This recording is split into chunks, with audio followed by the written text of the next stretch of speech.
Kita beralih ke informasi berikut. Seorang suami di Kabupaten Maros, Sulawesi Selatan, pemirsa, ini tega sekali membunuh istrinya menggunakan barbel lantaran kesal kerap diminta untuk bekerja. Korban ditemukan tewas dengan penuh luka di bagian wajahnya akibat hantaman barbel yang dilakukan oleh sang suami.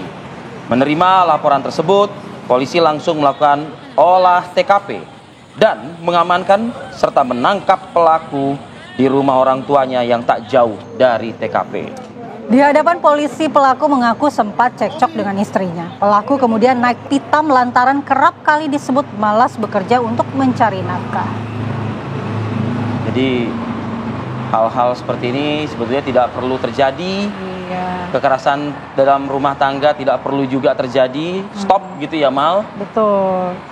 Tapi karena memang sudah kadung melakukan ini, ya harus siap mempertanggungjawabkan perbuatan. Iya, harus dihukum sesuai dengan perbuatannya. Kita akan meminta informasi lengkap terkait dengan kasus ini. Kita akan bergabung dengan Kasat Reskrim Polres Maros, Ibtu Ridwan Farel.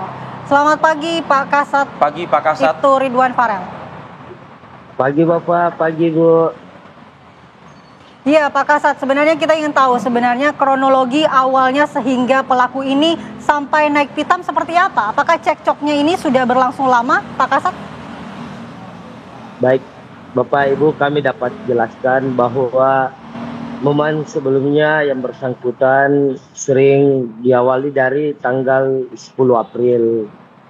Yang bersangkutan ini mulai sering ditegur oleh korban bahwa diarahkan untuk mencari pergi bekerja dan disampaikan bahwa yang bersangkutan ini ada kata-kata kasar. Di besok harinya yang bersangkutan lagi menyampaikan hal yang sama, bahwa kamu itu pergi kok itu kerja, itu pakai bahasa Makassar Bu. Yang bersangkutan diajak pergi, diarahkan untuk pergi bekerja. Namun terhadap pelaku tetap diam. Dan keesok harinya di pagi hari melihat istrinya tidur di ruang tengah di depan TV, yang bersangkutan mengambil barbel dan melakukan pemukulan ke bagian kepala yang bersangkutan sebanyak 5 kali. Setelah yang bersangkutan melihat darah yang begitu besar keluar dari kepala korban, yang bersangkutan langsung masuk ke dalam kamar, merenung dan merasa menyesal. Dari informasi itu kami, ya Bu. Ya Pak Kasat, berarti ini pembunuhan dilakukan bukan pada saat cekcok ya? Berarti pada saat sudah tenang begitu, istrinya sedang istirahat di rumah? Iya, baik Bu. Betul Bu. Baik. Lalu pada saat itu memang istri atau korban ini meninggal dunia di tempat atau seperti apa? Pak Sempat dapat pertolongan nggak? Iya. Jadi yang bersangkutan sempat setelah ada informasi bahwa ada kejadian, pihak keluarga dan kepolisian datangi ke rumah korban dan mengarahkan korban untuk dirawat ke rumah sakit puskesmas yang terdekat. Namun pada saat di puskesmas yang bersangkutan sudah tidak menghembuskan napas terakhir pada saat itu Bu. Sudah berapa lama pelaku ini menganggur atau tanpa pekerjaan? Jadi pelaku ini merupakan pegawai tidak tetap atau buruh harian, di mana profesi yang bersangkutan buruh bangunan, sehingga pekerjaan tersebut tidak menetap dan tidak mengikat, di mana ketika dia pergi melakukan pekerjaan dia dapat gaji harian. Oke, nah artinya Pak Kasat, sudah berapa lama gaji itu tidak didapat oleh pelaku begitu, sehingga kalau dari penjelasan Pak Kasat tadi kan sang istri ini sudah berkali-kali ya bahkan memaksa dengan menyeret-nyeret suaminya untuk mencari pekerjaan begitu. Berapa lama nih kekosongan, kevakuman pekerjaan ini?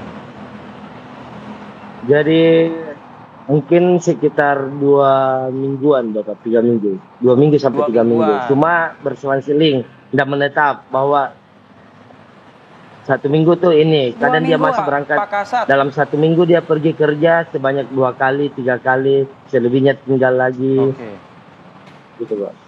Oke, Pak Kasat, apa yang mungkin ada keterangan nggak dari saksi ya, atau mungkin dari pelaku bahkan, apa yang memaksa korban ini memaksa ya atau meminta suaminya untuk cari pekerjaan seperti itu? Apakah kebutuhan keluarga yang memang harus dipenuhi atau seperti apa? Ataukah ada utang piutang mungkin yang harus dibayar? Jadi pertama terkait dengan mungkin masalah kehidupan pribadi saja Bapak. Pak, untuk terkait dengan konsumsi kehidupan tiap hari. Kalau masalah utang sampai sekarang pelaku juga tidak menyampaikan bahwa terlilit utang dan bagaimana Pak. Baik, masalah kebutuhan sehari-hari.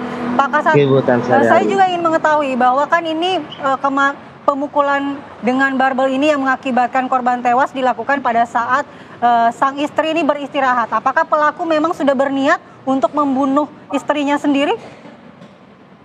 Jadi pada saat itu spontanitas. Pada saat dia merasa kesal pas dia lihat istrinya tertidur, terbaring di depan TV, dia kesal, dia lihat barbel langsung dia hantam. Baik. Apakah ada pasangan suami istri ini memiliki anak, Pak Kasat?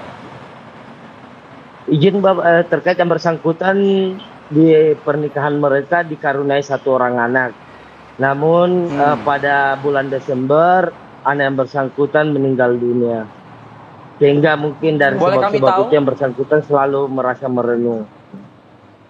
Oke. Boleh kami tahu meninggal dunia karena apa, Pak Kasat? Apanya Pak? Kurang. Boleh kami tahu penyebab kematian dari sang anak? Untuk diagnosa dokter itu mengalami gangguan paru-paru. Gangguan paru-paru ya. Apakah sempat ada kendala juga pada saat pengobatan yang dilakukan? Untuk hal itu tidak ada karena dia pakai BPJS. Baik Pak Kasat. Sekarang ancaman hukuman untuk pelaku ini seperti apa Pak? Jadi kami terapkan di Undang-Undang KDRT sebagaimana diatur di pasal 44 ayat 3 junto pasal 5 huruf A Undang-Undang RI nomor 23 tahun 2004 tentang penghapusan kekerasan dalam rumah tangga. Di sini ancamannya 15 tahun penjara. Baik, terima kasih Pak Kasat Reskrim Polres Maros itu Ridwan Farel atas waktunya bergabung di Apa Kabar Indonesia Pagi. Selamat bertugas kembali Pak. Ya siap Bapak, selamat pagi, salam sehat selalu, salam sejahtera buat kita semua.